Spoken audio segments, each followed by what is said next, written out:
Welcome back once again. मैं हूं आशीष और आप देख रहे हैं द लीगल इंसीन।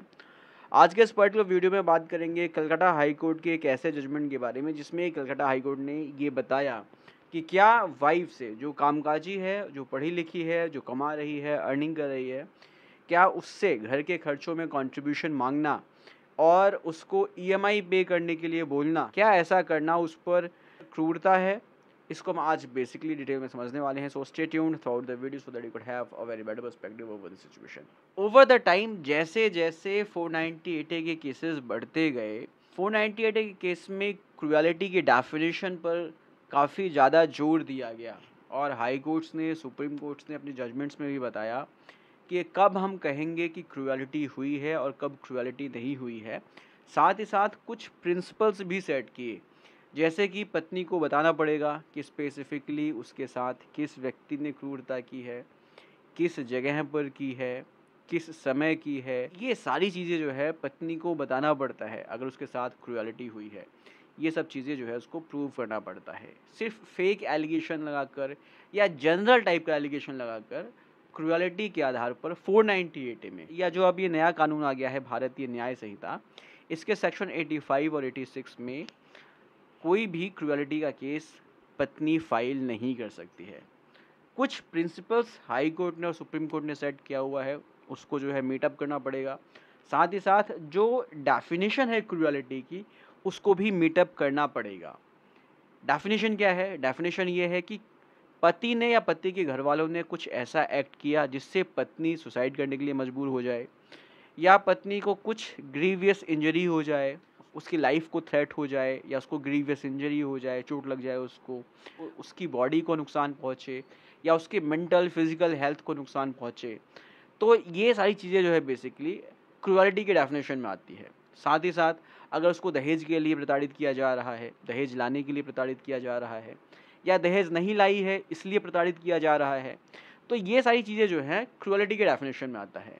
इन सभी चीज़ों को वाइफ को प्रूव करना पड़ेगा कि भाई मेरे साथ ये सब चीज़ें हुई हैं, इसीलिए जो है क्रुएलिटी के आधार पर केस रजिस्टर होना चाहिए 498A में, या जो अब ये नया कानून आ गया है भारतीय न्याय संहिता, इसमें जो है सेक्शन 85 और 86 में केस रजिस्टर होना चाहिए।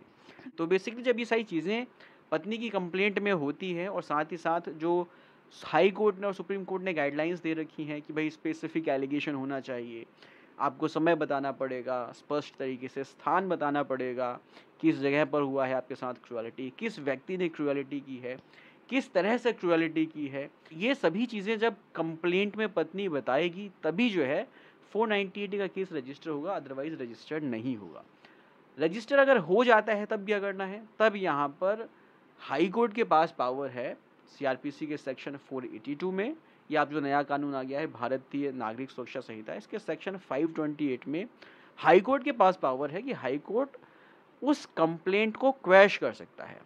पति जो है अगर स्पष्ट एलिगेशन नहीं है, स्पेसिफिक एलिगेशन नहीं है पत्नी के द्वारा कंप्लेंट में और एफआईआर रजिस्टर हो गई है, तो पति हाई कोर्ट अप्रोच कर सकता है और उस कंप्लेंट को, उस एफआईआर को, उस पूरी प्रोसीडिंग को जो कोर्ट में चल रही है, उसको क्वैश करवा सकता है।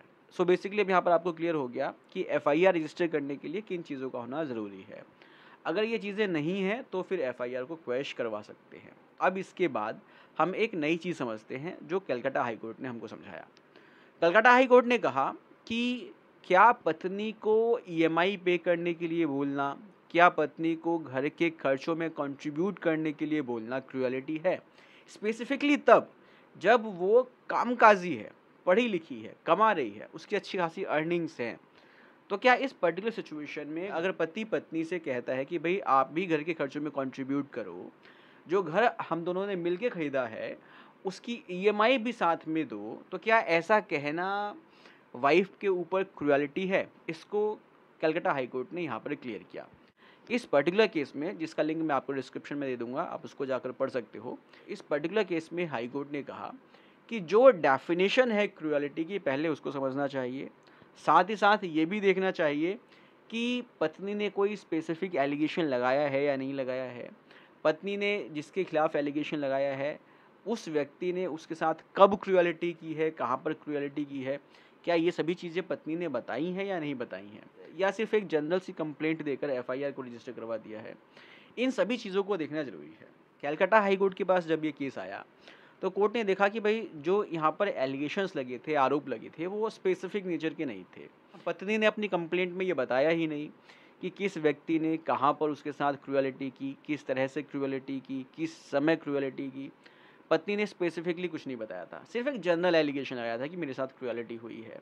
और इसके साथ ही साथ पत्नी ने कहा कि मुझसे घर में खर्चा मांगा जा रहा है, मुझको जो है ईएमआई देने के लिए कहा जा रहा है। ये सब क्रूएलिटी नहीं है। अगर पत्नी कमा रही है, तो इस पर्टिकुलर सिचुएशन में उससे अगर घर में खर्चा मांगा जाता है, उसको अगर ईएमआई पे करने के लिए बोला जाता है, स्पेसिफिकली तब जब घर जो है दोनों ने मिलकर खरीदा है, तो ऐसा कहना या करना क्रूएलिटी नहीं है। हाई कोर्ट ने इस पर्टिकुलर केस में एफआईआर को क्वेश कर दिया था। जो प्रोसीडिंग्स चल रही थी, उन सभी को जो है ख़त्म कर दिया था।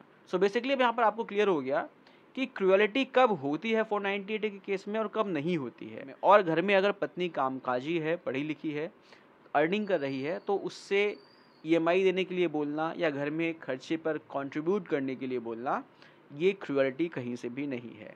हाई कोर्ट ने इसको यहाँ पर क्वेश कर दिया था। उम्मीद करता हूँ कि आपको वीडियो इन्फॉर्मेटिव लगी होगी। अगर इन्फॉर्मेटिव लगी है तो उसको लाइक कीजिए। मिलते हैं नेक्स्ट वीडियो में। Take care, bye bye.